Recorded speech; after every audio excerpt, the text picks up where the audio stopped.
한 따라서 할까요? 본보기 사울. 본보기라는 말을 사전에는 이렇게 정의하고 있습니다. 어떤 사실이나 현상을 설명해 주거나 증명해 주는 대표적인 것이라는 뜻입니다. 어떤 일이 있는데 그 사건을 잘 설명하기 위한 한 예로 보여주는 것, 그게 본보기죠. 그래서 영어로 샘플 또 모델 그렇게 사용을 합니다. 사자성어로는 반면교사라고 하는 말이 있지요. 본이 되지 않는 말이나 행동이 도리어 자신의 인격을 수양하는 데 도움을 주는 경우에 이르는 말이라고 정의합니다. 어떤 행동과 말이 전혀 옳지 않음에도 불구하고 그런 것조차도 자신의 인격을 수양하는 데 잘 이용하면은 도움이 된다는 겁니다. 고린도전서 10장 6절에 보니까 이러한 일은 우리의 본보기가 되어 우리로 하여금 그들이 악을 즐겨한 것 같이 즐겨하는 자가 되지 않게 하려 함이니, 그렇게 말씀을 합니다. 사도 바울이 고린도 교회를 교훈을 하면서 출애굽과 광야 생활 가운데에 이스라엘 백성들이 범했던 불신앙의 대표적인 몇 가지들을 얘기하면서 이것이 너희들에게는 본보기가 되었으면 좋겠다. 다시 말하면은 그것을 본보기로 삼아서 너희들은 그렇게 믿음 없는 불신앙의 행위를 하지 않았으면 좋겠다. 그렇게 교훈하고 있습니다. 사울에 대해서 살펴보고 있는데 사실은 그렇게 즐겁지는 않습니다. 사울의 부정적인 모습이 계속해서 나오기 때문입니다. 이런 내용을 반복해서 설교하는 것 상당히 부담스럽습니다. 저도 시간에 여러분 설교 시간에 여러분들에게 좋은 말씀을 드리고 기분 좋게 하고 이 예배의 분위기가 좀 밝았으면 좋겠는데 사실 좀 그렇지, 말씀의 내용이 그렇지 않기 때문에 또 조금 분위기가 밝지 않습니다. 오늘 말씀도 마찬가지입니다. 오늘 말씀은 사울의 불신앙의 모든 세트와 같은 그런 말씀입니다. 사울의 영적인 본 모습이 고스란히 드러나는 말씀입니다. 그럼에도 불구하고 하나님께서 성경에 이 말씀들을 기록해서 오늘 우리에게 주시는 것은 이것을 본보기로 삼으라는 겁니다. 비록 부정적인 것이지만은 반면교사로 삼아 그 행동을 본받지 말라라는 것입니다. 사울의 길과 다른 길을 걸어가라고 우리에게 이 말씀을 주시는 것입니다. 사울은 아말렉을 진멸하라는 하나님의 말씀을 경청하지 않았습니다. 오히려 양의 소리, 소의 소리, 백성들의 소리에 귀를 기울이고 결국은 하나님의 말씀을 순종하지 않았습니다. 아니, 순종은 했지만은 온전한 순종이 아니었고 순종은 했지만은 끝까지 순종한 것이 아니었습니다. 여러분, 순종은 100%의 순종이 되어야 됩니다. 끝까지 순종해야 합니다. 하지만 사울은 그러하지 못했고 뿐만 아니라 자신의 그러한 책임을 백성들에게 전가하고 변명하고 핑계했습니다. 이런 사울에 대해서 하나님은 사무엘을 통해서 이렇게 책망하십니다. 순종이 제사보다 낫고 듣는 것이 순양의 기름보다 낫다라고 말씀하시면서 왕이 여호와 하나님의 말씀을 버렸으므로 하나님도 왕을 버려 왕이 되지 못하게 하셨습니다 라고 하나님의 말씀을 전합니다. 오늘 말씀은 이런 하나님의 책망과 그리고 왕이 폐위 선언에 대한 말을 들었던 사울의 반응입니다. 오늘 이 반응을 통해서 사울이 어떤 사람인지 그의 신앙의 실체를 보게 되어집니다. 오늘 이 말씀 본문의 이후로 16장에 넘어가면은 이제는 주인공이 다윗으로 등장을 하고 사울의 얘기가 나오지만은 사실은 사울의 다윗의 사건의 한 주변 인물로만 등장하게 되어집니다. 오늘 성경이 이 사울에 대해서 사울의 어떠면은 사울이라는 사람의 전체의 모습이 어떠한가 하는 것을 우리에게 보여주시면서 이것을 본보기로 그리고 반문교사로 삼아라 그렇게 말씀하십니다. 오늘 사울은 이 하나님의 말씀 앞에 어떻게 반응했습니까? 첫 번째 남 따라서 할까요? 거짓된 회개이다. 24절 말씀 같이 읽겠습니다. 시작. 사울이 사무엘에게 이르되 내가 범죄하였나이다. 내가 여호와의 명령과 당신의 말씀을 어긴 것은 내가 백성을 두려워하여 그들의 말을 청종하였음이니이다. 그렇게 말씀을 합니다. 여호와 하나님에 대한 불순종으로 사무엘로부터 왕위 폐위 예언을 듣는 사울은 지금 최악의 상태에 이르게 되어지자 그가 이렇게 이야기합니다. 내가 범죄하였나이다. 자신의 죄를 시인합니다. 지금까지 변명과 핑계로 일삼던 사울의 모습과는 전혀 다른 모습입니다.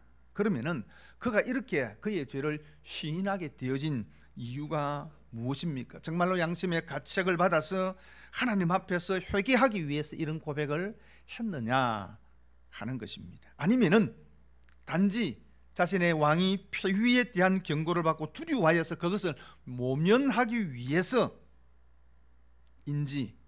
우리는 두 가지로 생각할 수 있지만은 이후에 그가 계속적으로 이야기하는 내용을 볼 때에 그는 이렇게 이야기하죠.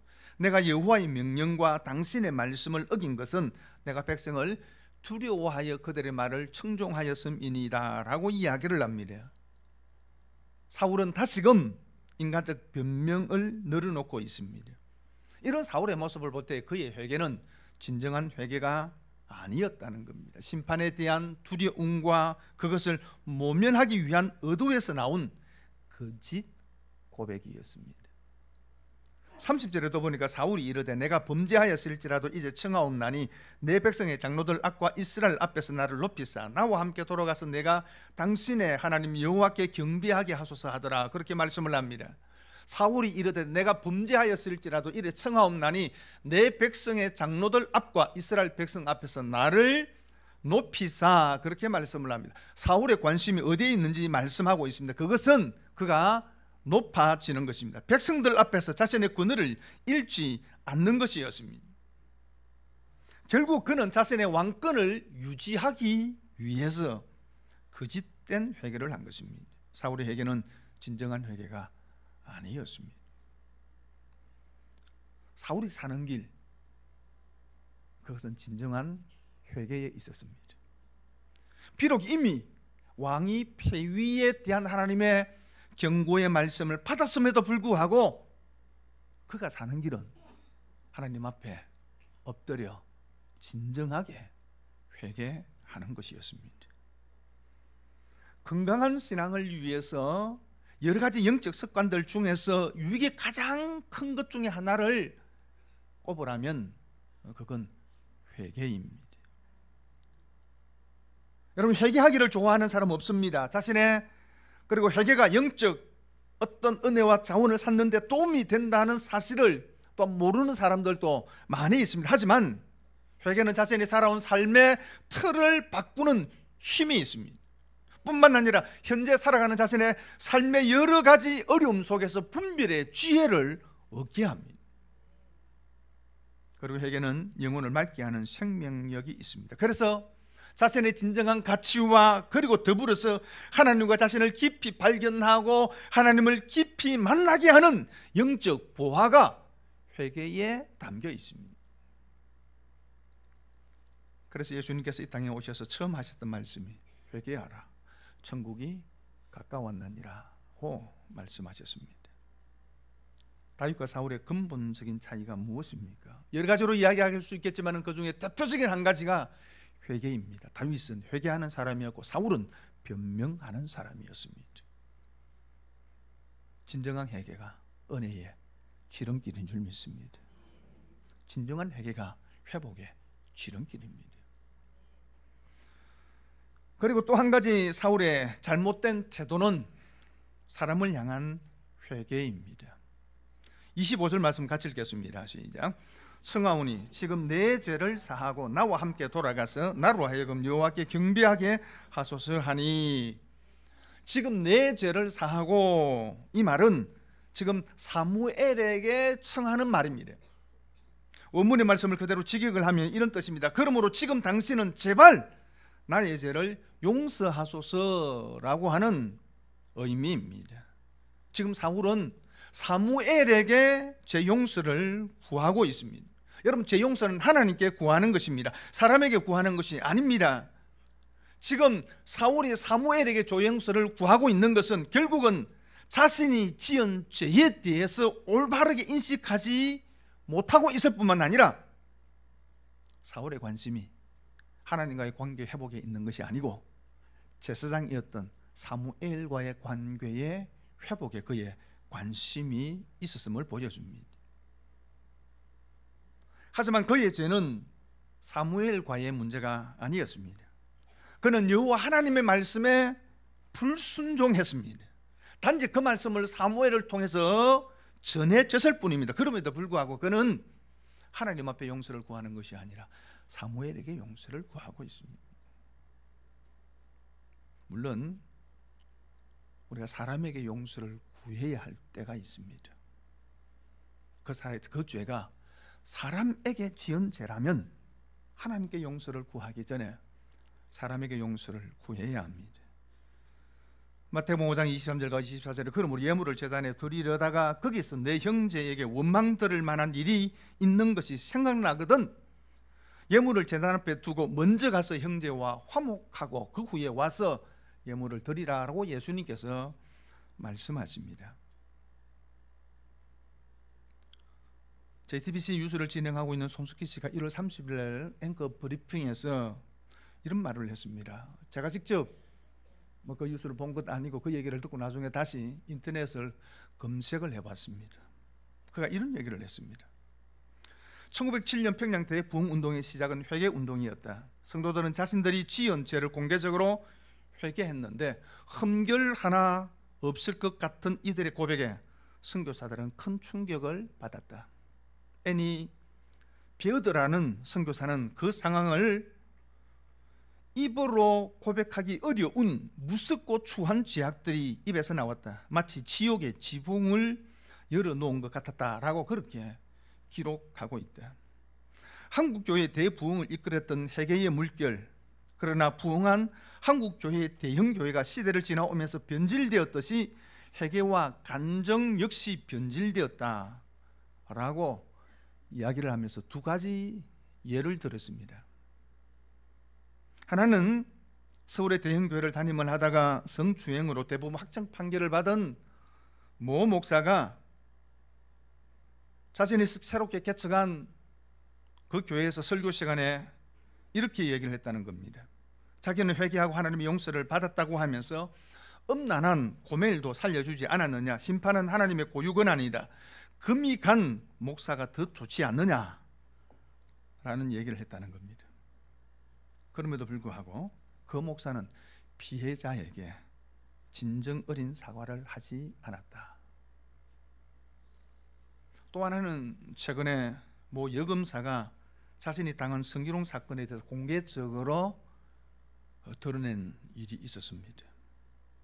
그 당사자인, 지금 이제는 사표를 냈지만 전 검사는 서울의 한 대형 교회에서 간증을 하면서 이런 얘기를 했다는 겁니다. 하나님께 자신의 교만함을 회개했다. 하지만 피해자인 여 검사는 회개는 피해자들에게 직접 해야 한다는 말을 전해주고 싶습니다. 오히려 그 소식에 더 큰 상처를 받았습니다 라고 말했다. 그러면서 손석희 씨는 이런 얘기를 합니다. 회개는 누구를 향한 것인가?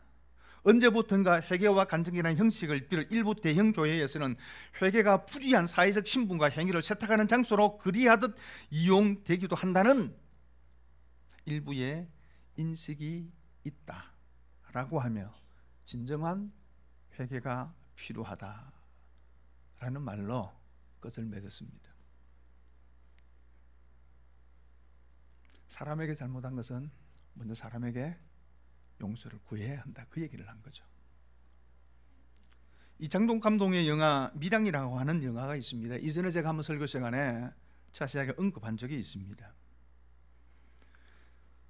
이 영화로 주연 배우 전도연 씨가 칸 영화장에서 영화제에서 주연상을 받았습니다. 이 영화의 줄거리는 이런 겁니다. 33살의 남편을 잃고 아들 하나 데리고 남편의 고향인 밀양에 내려와서 정착해서 새 생활을 시작하는 한 여인의 얘기입니다.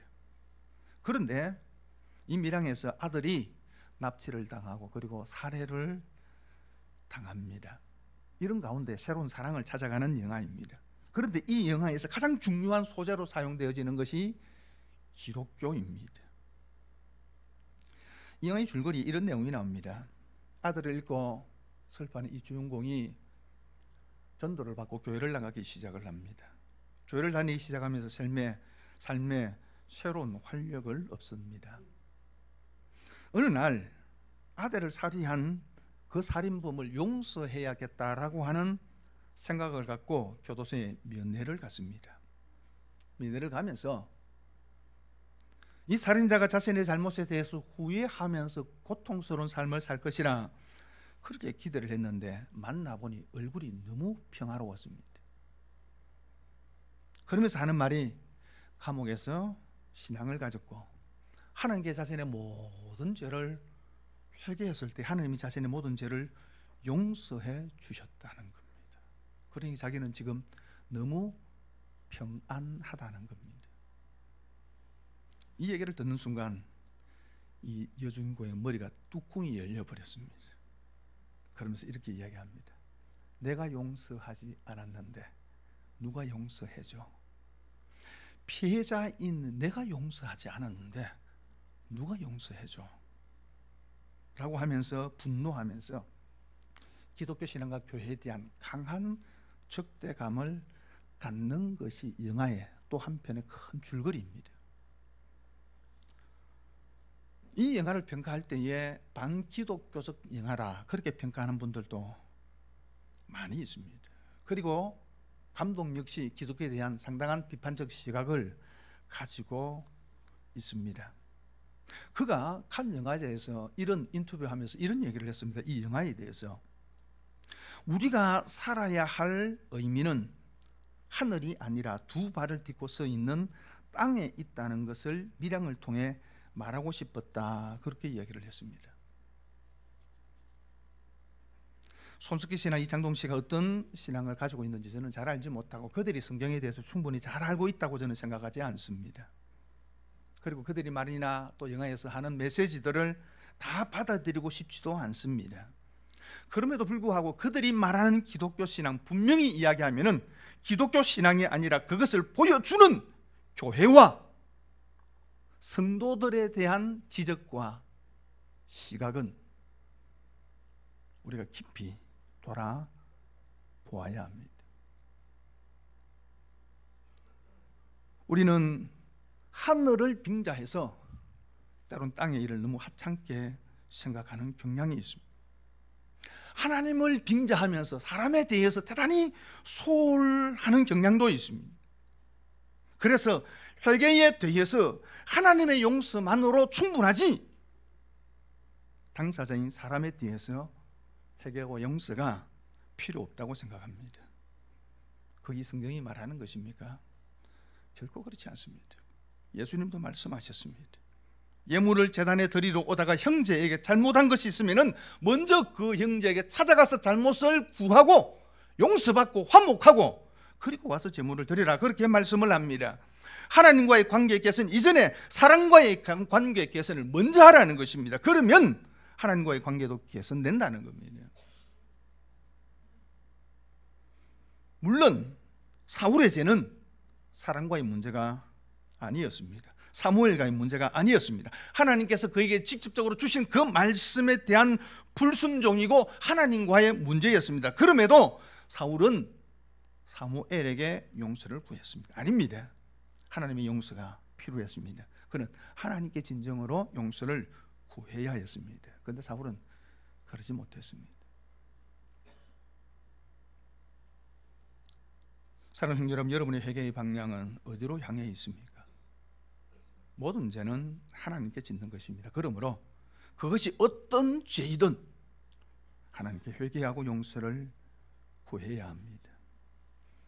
하지만 사람과의 문제라면 사람에게도 용서를 구해야 합니다.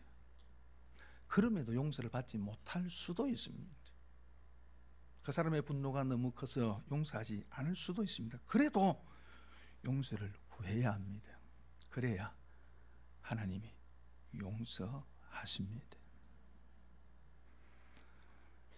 그리고 세 번째로 사울의 잘못된 신앙은 잘못된 제사입니다. 사울의 치명적인 잘못에는 모두 제사의 문제가 포함이 되어져 있습니다.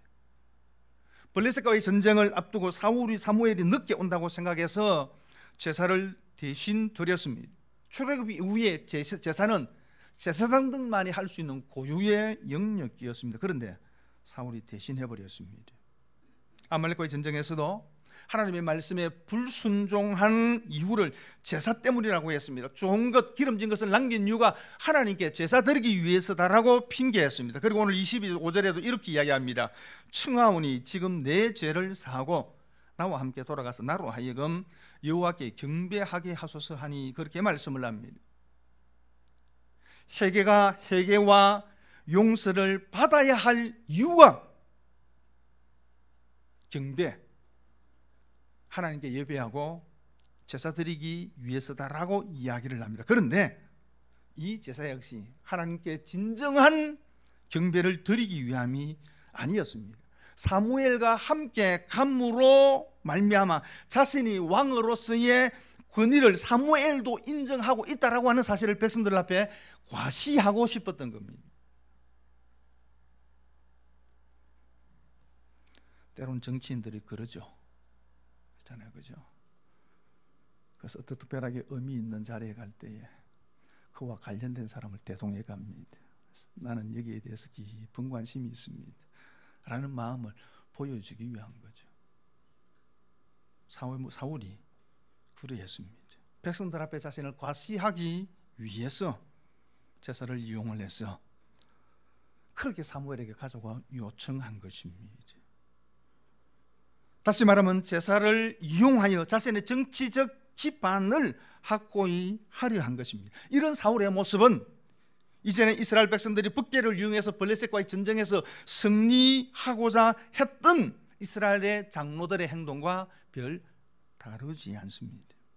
하나님의 주권적 의지를 인정하지 않고 인간적인 목적을 달성하기 위해서 하나님까지도 이용하려고 하는 사울의 태도가 드러나 있는 것입니다.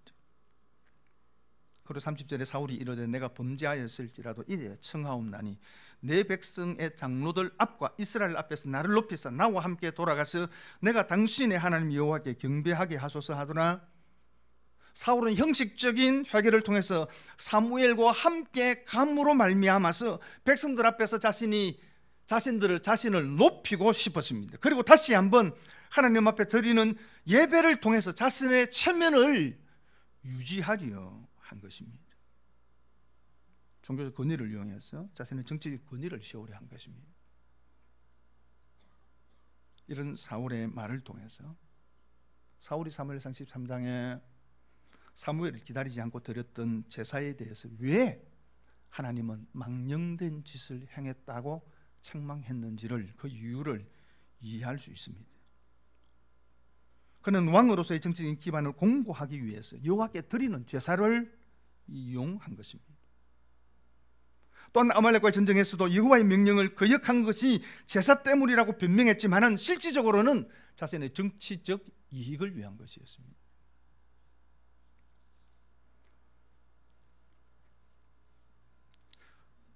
이런 사울의 모습을 보면서 우리의 모습을 비추보면서 생각드는 것이 한국 교회가 가지고 있는 예배 만능주의입니다. 모든 일을 시작하기 전에 예배를 드리고 모든 모임을 시작하기 전에 예배를 드립니다. 예배를 드리지 않으면 큰일 나는 줄 압니다. 그리고 이사 예배, 개업 예배, 수없는 예배를 드립니다. 그러다 보니 예배 형식주의에 많이 빠져 있습니다. 예배를 안 드리고 뭘 하려고 그러면 믿음 없는 사람처럼 보이지 않을까 생각하는 겁니다. 또 예배를 드리지 않고 무언가를 하려고 하니까 뭔가 찜찜하다는 것입니다. 그래서 예배를 드리려 합니다. 그러다 보니 예배가 형식이 되어집니다. 예배는 형식이 아닙니다. 예배를 드린다면 바른 예배, 진정한 예배, 하나님이 기뻐하시는 예배를 드려야 합니다. 특별히 주일 예배를 바르게 드려야 합니다.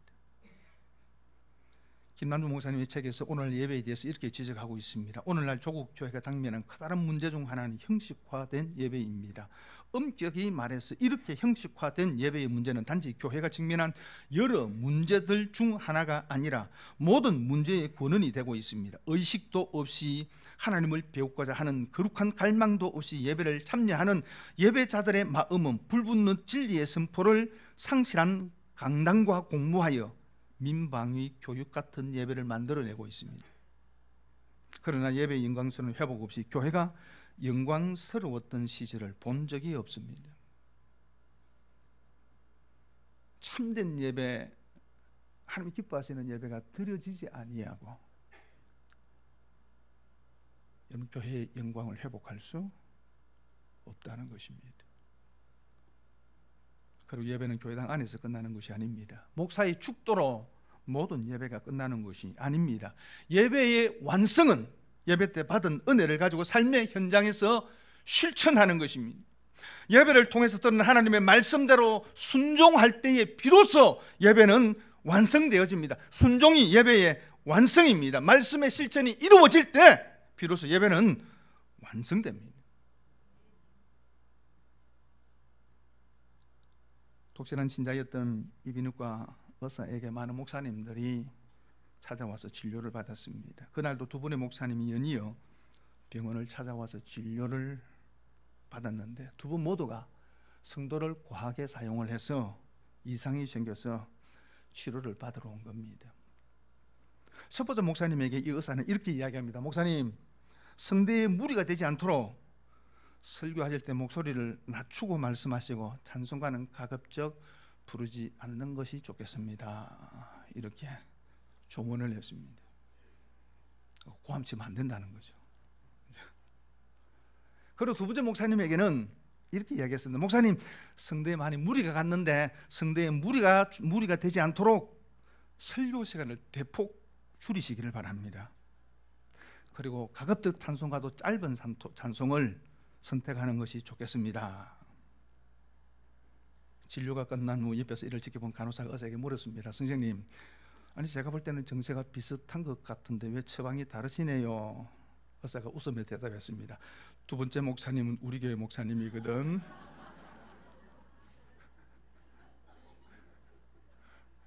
목사님 설교가 좀 기니까 짧게 하시오. 뭐 찬송을 긴 찬송을 선택을 합니까? 좀 짧게 하시고 그 얘기죠. 이 마음이 여러분의 마음은 아닙니까?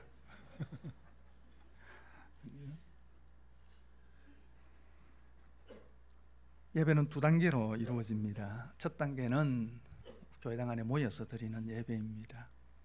이 예배를 잘 드리셔야 합니다. 하나님을 사모하는 마음으로 온 마음을 다해서 집중해서 이 예배를 드릴 수 있기를 바랍니다. 그리고 두 번째 단계는 예배를 마친 이후에 삶의 단계입니다. 설교 시간을 통해 들었던 그 말씀을 삶에서 순종해야 합니다. 그것을 통해서 비로소 예배가 완성됩니다. 그러므로 하나님의 말씀에 대한 순종이 없는 예배,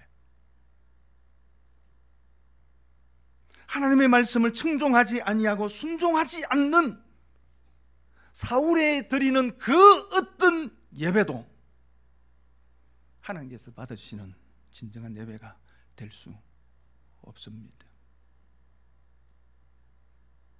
오늘 저와 여러분의 예배는 어떻습니까? 하나님이 받으시는 예배입니까? 삶에서 완성되는 예배입니까? 말씀을 정리하겠습니다. 진정한 회개가 우리를 새롭게 합니다. 하나님 앞에 설 때마다 우리 자신들을 진심으로 돌아보시면서 하나님 앞에 통회하며 회개할 수 있기를 바랍니다. 그리고 그 회개는 하나님을 향해야 합니다. 모든 죄는 하나님께 짓는 것입니다. 하나님께 용서를 구해야 합니다. 더불어 사랑과 관계된 문제라면 사람에게도 용서를 구해야 합니다. 그런 용기가 있어야 합니다. 그리고 세 번째로 또 한 가지, 어떤 목적을 이루기 위한 예배가 아닙니다. 예배는 예배 그 자체가 목적이어야 합니다. 무언가 어떤 것을 위한 수단과 도구가 아닙니다. 그리고 순종으로 예배가 완성될 수 있기를 바랍니다.